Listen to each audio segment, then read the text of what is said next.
Ian Garry could comfortably now walk away and say he got beat by one significant strike. Wow.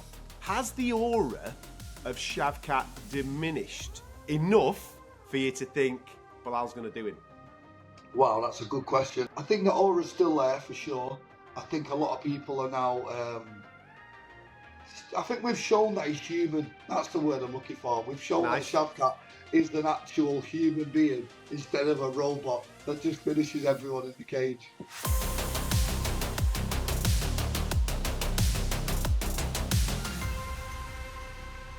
Welcome to Uncaged on the talkSPORT MMA YouTube channel. Make sure you like and subscribe so you never miss out on any of our MMA content. Lots coming your way as we head on in to 2025. I'm Adam Catterall. Pleasure to be with you.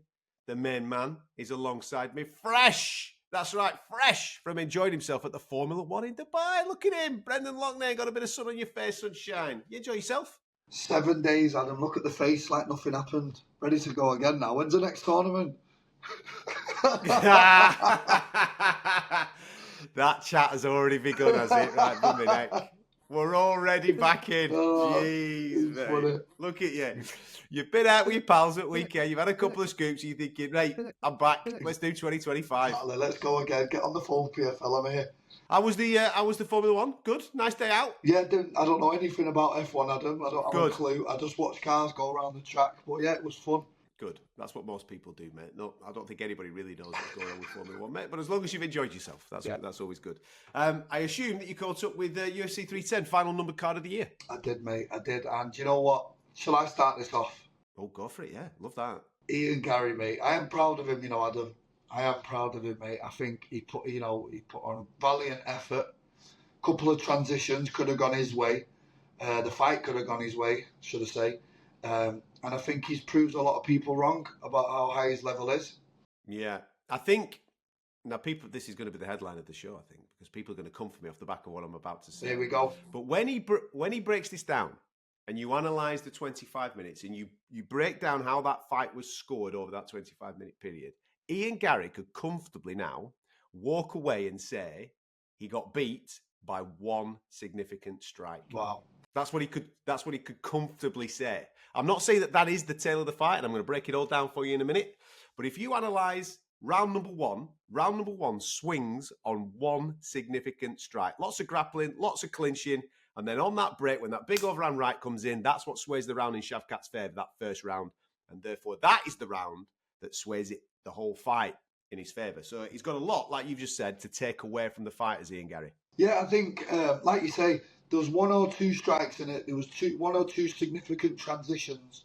But I was really impressed with Ian Garry. A couple of reasons, Adam. First one, taking on the boogeyman of the division on short notice, when he could have quite easily sat out and tried to wait for his chance that way. And with being a big name like he is, he probably could have slid in somewhere and got himself ahead of the pack. But he didn't. He took on the boogeyman, hardest fight in the division. Previously 18 fights, 18 finishes. He wasn't able to finish Ian Garry. And, I was really impressed with his performance, considering how good Shavkat's looked in his previous fights. Now then, I'm going to flip that, because I agree with you. I'm impressed with Ian. I thought when the fight was at range, he looked very, very good. And I actually thought his wrestling defence up against the cage was sensational as well. But sadly, in MMA, we don't score defending, do we? Exactly. It's your job. You're supposed to defend yourself. Exactly. We're scoring that offence. I was equally as impressed with Shavkat. Now, people have started to come out and criticise him, saying that he looked a little bit flat. And we've all seen Daniel Cormier take to the microphone saying that he'd done his MCL, something that you might be familiar with there, Brendan, pre-fight. But I was very impressed with Shavkat. I thought he showed an incredible amount of top-level fight IQ. Let me explain, right? I'm not even considering that there might be an injury. Just take that away for a second. Ian Garry, quite evidently, was brilliant in those long-range exchanges. His kicks were incredibly fast. He was rapid. He was getting the teeps in. He was getting the straight kicks in. And he was managing to dictate the fight with his kicks when it was at range. Shavkat figured that out like that. And therefore wanted to have no business at that range, because he thought, it's a bit of a tough puzzle, this. And if this kid gets around in the first two rounds, then we've got a fight on our hands. He shut the distance. And okay, it wasn't attractive. It wasn't sexy to look at, but he shut the distance. He got hold of him, got him up against the cage. And okay, there wasn't too much offense there to score. He nullified what Ian Garry could do really, really well. And he did that for 10 minutes. And he put 2 rounds in the bank. And once those 2 rounds were in the bank, he went, right, go on, then we'll have a fight now. And in that 3rd round, I think Ian Garry takes the 3rd round because Shavkat takes a little bit of a risk, stands at range with him just to see if he can figure the puzzle out. Then he realizes he is a bit good here. He changes the wrestling in the 4th round. He doesn't wrestle upper body. He shoots for them legs, whips him on the deck, and shows him what Shavkat's all about, and absolutely leathers him for the best part of 5 minutes in that 4th round. Now, don't get me wrong, we do have a change of direction again in the 5th when Ian Garry takes that back, and we're moments away maybe. But one thing that I was so impressed with in that moment, and I know that everybody's going to be on the Ian Garry train saying he nearly finished Shavkat. Well, hang on a minute. 20,000 people in the arena, millions around the world watching it. It's going off its head. Everybody's on the train. Ian Garry's about to finish Shavkat. Calmest man in the room is Shavkat Rakhmonov. Stays calm, manages to not only fight the hands in that key moment, but twist out of a body lock. Incredible power, incredible calmness, incredible technique to just wait for the right moment to go and then finish in the ascendancy of the fight. I personally thought Shavkat's IQ, it might not have been sexy, we might not be sat here going, that's the greatest performance ever, but I just thought the way he navigated a very tough opponent just showed how good he is. And for me, 48-47, absolutely the fair result. Yeah. I can't wait to see him in with Belal. Yeah, no. Listen, I think we talked about this last week with Urmatov and Musayev. When you've got 2 really high-level fighters, it turns out like that, doesn't it? You know, you've got an IQ match going on. He moves left, you move right, and that was reminiscent here. And talking about somebody that has gone in with a bust-up MCL, listen, it's horrible. Like, your movement's not there like it should be. And let's say that is what happened with Shavkat here. Fair play to him. You've got to take your hat off to him. Ian Garry's no easy fight himself, undefeated, on a massive rise himself. And to come out of that with the win, they'd be happy to move on now to Belal. Yeah. I did find it highly amusing in the end when Joe Rogan was saying the security didn't know who Belal was. Why is it always poor Belal? Mate, it's always Belal. I've no idea. He can't win. He got absolutely ruined. Oh. Now, he's got ruined by Big Joe, and he ends up in the octagon. But here's something for you then, right? Let's take away everything that we've just said. I mean, I've praised the IQ of Belal. Ian Garry's technique in there was absolutely top class. It was a top class fight, really top class fight. If you like your technical ring IQ, thinking man's fight, it's a top class fight. He didn't blow the roof off it, but it's a thinking man's fight. Has the aura of Shavkat diminished enough for you to think Belal's going to do him? Wow, that's a good question. And I think a lot of people are thinking what you just said. Like, they're thinking, right, but I think we're all forgetting how good Ian Garry actually is. How good Ian Garry's rise has been and how technical Ian Garry is. And I think that was a testament to him in that fight. So I think the aura's still there for sure. I think a lot of people are now... I think we've shown that he's human. That's the word I'm looking for. We've shown that Shavkat is an actual human being instead of a robot that just finishes everyone in the cage. That's fair. I think it makes that fight more intriguing for me now, you know, because obviously Belal surprised us all last year by doing what he did to Leon. I thought that Leon would have a good day with him, especially with it being on home soil, but Belal was absolutely fantastic. And he showed different wrinkles in his game, like the fight with Sean Brady that he had when he beat Sean Brady on the feet. Belal's developing. There's no doubt he's developing. And we know that he can wrestle. He's been working with Habib. We know that his hands are getting better. Now, I'm not saying he is Shavkat. I'm not saying that. But I'm more intrigued about the fight now, man. I really want to see it. I think it's a top fight. I'm still favouring Shavkat. But I wouldn't be surprised, you know, if Belal pulled it off. One thing I am saying is, if I'm Belal Muhammad right now on Monday morning, I'm a lot happier than I would have been, before the fight. Because before the fight, I'm watching Shavkat, and like I was just saying, you're thinking you're fighting a robot, a finishing robot. And then you watch him and Ian Garry getting his back taken, getting back triangled, getting beat in some parts of the fight. I'm definitely taking a lot of confidence away from that if I'm Belal Muhammad. Even if the security guards don't know who I am, even if they don't know who I am, I'll show them. They will eventually remember my name. They will. Oh, brilliant. Even Joe Rogan's on his case. Wow. I know. On the flip of it, listen, the fight to make Ian Garry and Leon Edwards, isn't it? That's the one that we have to see. Oh, what a fight. What a fight that is now. Because, like I say, a lot of people are jumping on the Ian Garry bandwagon. And it's crazy, right? People are jumping on the bandwagon because he didn't get finished. And, like, that just shows how crazy the aura is around Shavkat. But if I'm Ian Garry, I definitely want the Leon Edwards fight. Leon Edwards, some redemption for his last fight. It'll be a fantastic fight. And I did just recently see the interview with him saying that he won't be fighting in London. I don't know if you've seen that one on Ariel. Did you see that? With Ian? Yeah. So Ian has confirmed in the last 24 hours that he won't be fighting in London. He's recently said, I will not be fighting anywhere in Europe apart from Dublin, which I think is a bit silly, really, because it's like, you know, you're coming off a loss. That's a great fight. And I think it's not really up to you who makes the fights here. You know what I mean? Like, that is the fight to make, London, main event. And I don't know what his reasoning is behind not wanting to fight in London, but if I'm Ian, I'm jumping at the opportunity. No, absolutely 100%. If Ian's next target should be the former champion in Leon Edwards. It's a striking matchup as well, which favours him as much as it favours Leon. It's a fantastic fight. It might be a bit of a standoff. It might be a thinking man's fight again, but it's a striker's fight. And it's a fight that he can absolutely win. And that's no disrespect to Leon, because Leon can absolutely win it. But if you win it, you're fighting for the title next. Doesn't matter where it is. If it could be in someone's back garden, I don't care where that fight is. Wherever it's offered, you've got to take it, I think. No, I'm with you. And I think his reasoning behind it was, I really want to bring the UFC back to Dublin. So I'm not accepting any fight unless it's Dublin, which is a very flawed argument in my opinion. I know, mate. I literally just watched the interview before and I was like, what are we talking about here? Like, you don't get to call him shots unless your name's Conor McGregor, really. Isn't it? Right now, yeah.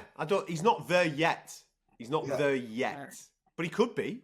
He absolutely could be there. Because I think he handled himself really well throughout the course of the week. He's put in a decent performance. Let's not forget, he lost. He didn't win. He lost the fight. So therefore, his next opportunity, if it is the next opportunity, being Leon Edwards, he should absolutely snap its hand off no matter where it is. If it's London, okay, I get it. But you've got to take the chance because your next fight after that could be for the title. If it isn't Ian Garry then for Leon, this then opens up a massive conversation as to what comes next, because I'm, you know me, mate, I'm in for meritocracy. I'm in for the guys that earn their opportunities in order to be climbing up the ranks to fighting the right guys. Leon's just coming off the loss to Belal. He's got to be fighting top contenders. And if you look down that list, there's two top contenders. One of them I think is already going to be fighting in Sydney, in Jack Della Maddalena. And I know they've got the same management company, so it might be a bit of a nightmare putting that together. But I think Jack's going to be fighting in Sydney. The other one is Sean Brady, who's a blooming nightmare. Another wrestler for Leon. Can you see that? Or would you prefer to see something else if he's not going to be Ian Garry? Well, yeah, I mean, I did see it was rumoured as well. I'm sure you've seen the rumours that it is Sean Brady. I just think if I'm Leon Edwards now, the only fight I would really want is Ian Garry. Ian Garry's coming off a lot of hype. You know, he's only just lost to Shavkat. He's very good at talking. You know, he's also from the same neck of the woods as Leon. I think they've got a bit of history as well, mate, because if you remember, Ian went to his gym and there's that rumour that he got booted out of the gym. Exactly, and there's all types of rumours about how the sparring went. You know, we've heard certain things that's gone on in the room. We all love a little sparring tale, don't we? We do. We all love a little bit of nonsense. Go on. We all love a sparring tale. So, yeah, I mean, like I say, if it's not going to be Ian Garry, I mean, I think Sean Brady is a really, really tough matchup because he doesn't pose. You know, I think he doesn't. What I get off the back of the fight is not going to be what I'm going to get off the Ian Garry fight. But I mean, he is the next in line, I suppose. Yeah. There's Jorge Masvidal rumoured to come back, by the way. In fact, listen, forget all the fights. Forget all the fights. If I'm Leon, I'm pushing for that fight because the history, and it also happened at UFC London, the whole backstage thing that we know about. Yeah. That has the most story to it, but Masvidal's not. Go on. Just on what you're saying there, because you alluded to something. What is Leon going to get out of it? Now, we know, as MMA people, beating Sean Brady is a good win. And it absolutely pings you straight back in. But from that mainstream casual audience point of view, it's like, nah, whatever. Yeah. I've seen him beat Kamaru Usman. I've seen him beat Colby Covington. It's not that, is it? Right?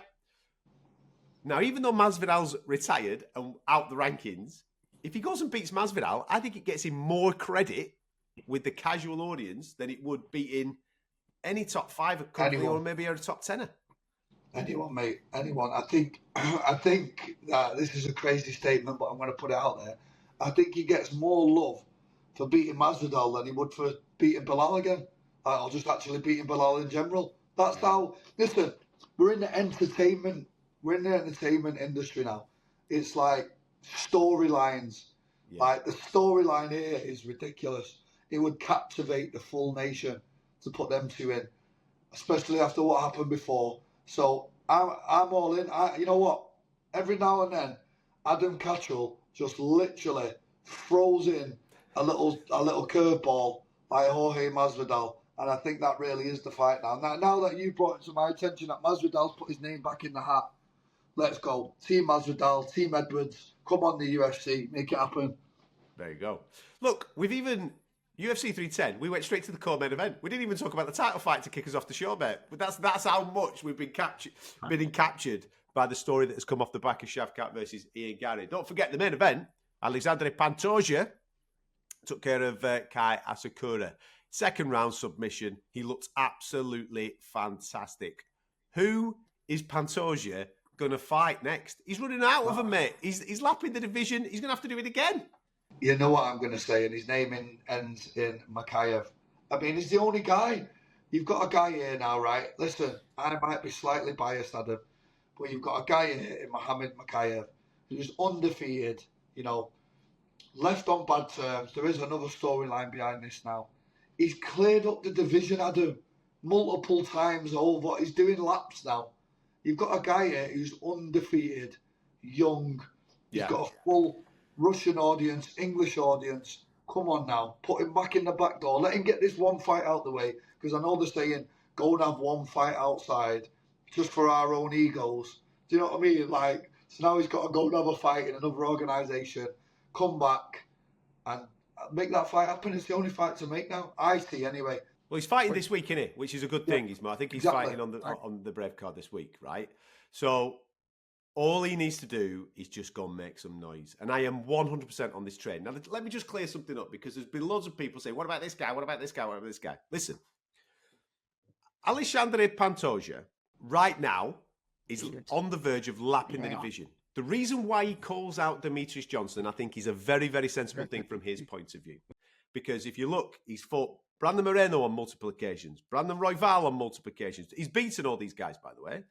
And if you look at everybody else in that division that he hasn't fought yet, they're on losing streaks, or they're not doing enough in order to earn the title shot. So from a Pantoja point of view, he's like, I'm 34, coming up to that cutoff point of 35 for these lower weight categories. Let's try and get the big one. DJ is absolutely adamant, I ain't coming back. I'm 38 years of age. You've offered me $2 million already, and I've said no. That's not going to happen. It's a great call out. I get it. You've created noise and you've created the conversation with people like me and Bren. But Demetrius Johnson's not going to fight again. And when he says he's not going to fight again, I kind of believe him. So that's done. You need a top contender for Alexandre Pantoja to give him a real test. Now, people are out there going, Kai France. Hang on a minute. Kai France is 1-2 in his last 3 fights. He's lost to Moreno and he's lost to Albazi. Yes, he won his last fight and he looked good in doing it. But is that enough to warrant a shot straight at the title? I don't personally think it is, when we're talking about a guy that came to the UFC, won all of his fights, finished half of them, and then didn't get his contract renewed because there may be some misbehaviours in an hotel and annoying a few people, and maybe one or two people didn't necessarily like his fighting style when he was injured. Come on, man. This is mixed martial arts. He is the best flyweight contender in the world that could cause some trouble for Alexandre Pantoja. Not saying he's going to beat him, but he is a viable opponent for Pantoja next. Momokaev this week has to cause absolute murder. He has to cause a viral scene for the rest of the world then to catch on and go, oh, I remember him. He's that guy that were undefeated in the UFC. And then hopefully, Sean Shelby, Mick Maynard, Dana White go, yeah, go on then. Because Pantoja has already in the past said, he's a viable opponent for me to take on. Yeah, well, they've also got history, haven't they? They've trained together. You know what I mean? So there's another one now. I mean, I think if I'm Pantoja and I'm looking at this Mokaev hype train and I've trained with him and I know how good he is, I'm thinking, Demetrius Johnson, like, no wonder he's calling him out. Do you know what I mean? For name value. Because Mohamed Mokaev, as we've seen, he's got that style that can make anybody look bad. You know what I mean? He'll tie you up in knots and he'll hold you down. But if I'm the UFC now and I'm sat down in the office and I'm thinking, right, who do we put him in with next? Like, there is no stories there. There's no one jumping out, is there? There's one performance that maybe warrants it and history within the division, but he's already done him 3 times, and that's Brandon Moreno. Moreno looked brilliant against Albazi. He lit him up. He's the former champion, so you could probably go, well, that's worthy. But hang on, he's beaten him 3 times here. You know what I mean? So how do you do that again? How do you sell that again? So if I'm the UFC matchmakers, I'm looking at, like, what am I going to do here? And, like, you know, God willing, he gets the job done, Mohamed Mokaev. He gets another win, puts himself back in the win column again, gets his name back out there, and then I re-sign him. You know, we told him, you're going to re-sign him if he becomes champion. Yeah, well, let's you know what it is? They've told him to go and have this one fight. He's doing what he's saying he's going to do. And then we put him on UFC London, and we have 2 title fights back to back. You are filth. But that London card is a fight night, isn't it? That title fights normally go on the pay-per-view, but that would be absolutely filthy. What's the now they're taking away the pay-per-views again? It's going back to its normal fight night, yeah. But I'm all in. I'm all in on the UFC bringing back Mohamed Mokaev and having him straight in, no messing about. He's served his apprenticeship in the UFC. You've seen what he can do. He's fought the top 10 guys, and he's beaten guys, and he's finished guys. He absolutely could come straight in, like Kaya Sakura's just done, straight into a title shot against Alexandre Pantoja, who needs fresh meat. Fresh meat is the Punisher, Momokaev. I'm all in. Let's go. How did you score the heavyweight clash between Cyril Gane and Alexander Volkov? You know that I've got my criteria here, baby. I'm ready to go. I mean, it's a tough one, right? Because, again, you've got a high-level IQ, 2 very experienced opponents. I don't know if I agreed with Dana White jumping straight on the bandwagon saying, you know, you got robbed on the way out the cage. I think that should be kind of kept behind closed doors. Do you know what I mean? Man. Let's cause murder. Love it. Go on, I'll let you take this one away. I know this is your favourite subject. Go on, Adam. For me, I personally thought that the fight was pretty straightforward to score. I think Volkov wins that 29-28. Now, granted, I'll give a little bit of leeway in the scoring of this because the first 2 rounds the first round in particular is very tight. It's a bit of nip and tuck, but if you watch it, what you're looking out for is the effectiveness of the strikes. There's a lot of strikes in there between both guys. I thought Volkov was great, taking the centre of the octagon, nice and big, nice and rangy, but Cyril's doing Cyril in the first 5 minutes. He's nice and bouncy on his feet, and he's kicking away, doing what Cyril Gane does. And I think the effectiveness of the strikes in the first round then lead my scoring towards Cyril Gane. Right? So Cyril Gane for me takes the first round. But in the second round, that bounciness isn't there. He isn't as light as he was in the first 5. And you've got that brilliant spinning back fist that, in my opinion, is effective enough to wobble Cyril Gane. He stays on his feet. He takes it like a champ. Of course he does. But there's moments in that second round where Alexander Volkov is really starting to dominate with the effectiveness of the strikes. They might be matching each other strike for strike, kick for kick, or whatever it may be. We're talking about how much effect are you having on the other person. So at the end of the second round, I'm 1-on-1, mate, going into that third. Now, this is where you could shed more light onto this because of your expertise when it comes to the actual martial arts. So in the third round, we kind of have a round that is a bit of a damp squib. It's not like the first two because it plays out a lot on the mat, right? And you've got Cyril Gane, for some reason, hanging on to this Kimura that is never going to happen. He's never going to be able to pull that off. So people may be looking at that and they're thinking to themselves that he's in an offensive position. There's some effective grappling going on. No, it ain't. There's no effective grappling going on there because Alexander Volkov's quite comfortably got that blocked. And then Volkov, with the position that he's taking, even though there's not a lot of stuff going on, for me, completely dominates the duration and obviously dominates the opponent. The odd significant strike in there, which is more than enough to be able to take that round. Now, if you look at the scoring from the judges, all three judges are in agreement with round number one. They've gone with Gane. All three judges are in agreement with round number three. They've gone with Volkov because of what I've just explained. But then we have all this splitting in round number two. Now, don't get me wrong. There is effective striking from Cyril Gane in round number two, but it is far outweighed by Alexander Volkov. Alexander Volkov wins that fight 29-28. In fact, I'd even go as far as to say it is easier for me to sit with you right now and argue and explain a 3-0 Volkov than it is a 2-1 Gane. That's where I'm at with it. Well, you know, our old mate Adelaide Bird was involved yet again. Oh, my days. Bloody hell. So, you know, listen, judging, I'm glad we had Mark Goddard on recently because it really did clear a lot of things up for me, even who's been in this sport 18 years. Do you know what I mean? So it's a really, really touchy subject. It needs cleaning up. It needs cleaning up completely. It needs educated judges who know what they're watching. That's it. And it's just like, you can't be making mistakes at UFC top 10 level. Like, we are talking about two guys whose whole family is relying on this victory, and they go out, they do the job, and then they get stole by an incompetent judge.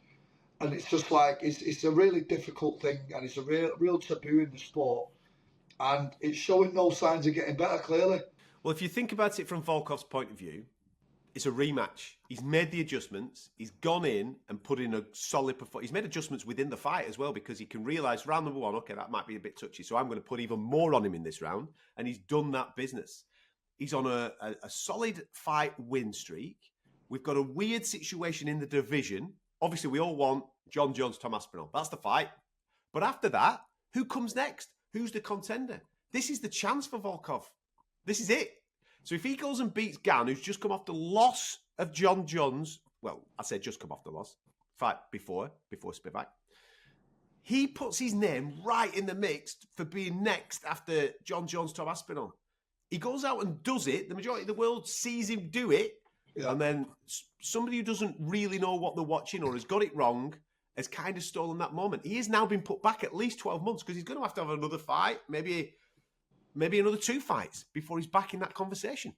It's hard because the severity of bad judging, people don't understand how much it sets the fighter back. Yeah. Listen, it costs you half your money, so half his money's gone now.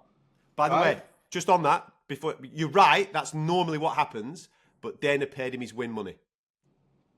And I like to hear that. I really do. He paid him his win money, just on that. But you are right, he wouldn't normally get his win money. Go on, carry on. Yeah, so usually it costs you that. It costs you another fight, and who knows what can happen in another fight, and you might get a bad matchup. And all of a sudden now, you're back 2 years, and he's no spring chicken, is he? Do you know what I mean? So, yeah, like you say, Adam, needs cleaning up. Still not been cleaned up, clearly.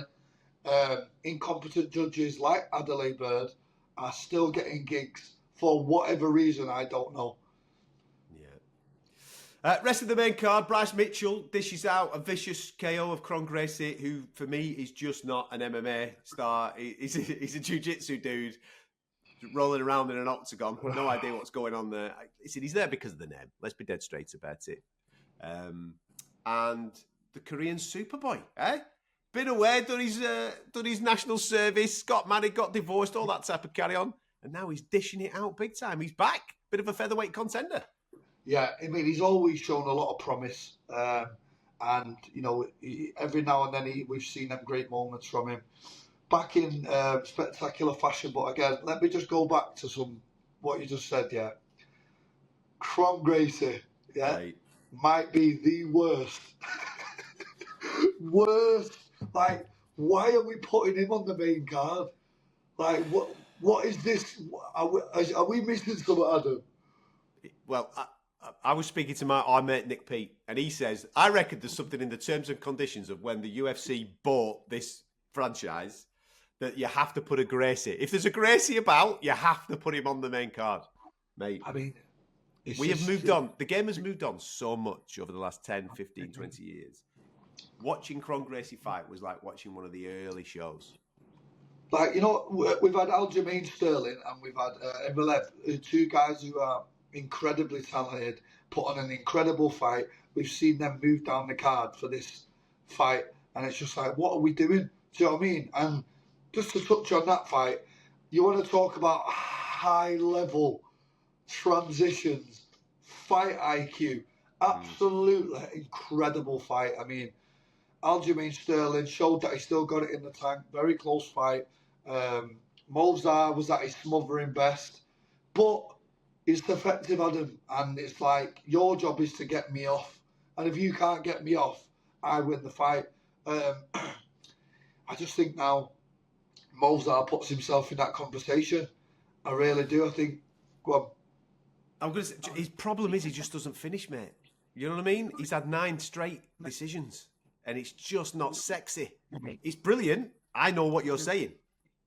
But if you're trying to flog now a title fight or a title contenders fight with him, the fans just aren't buying in. There's a reason why they put it on the prelims, isn't there?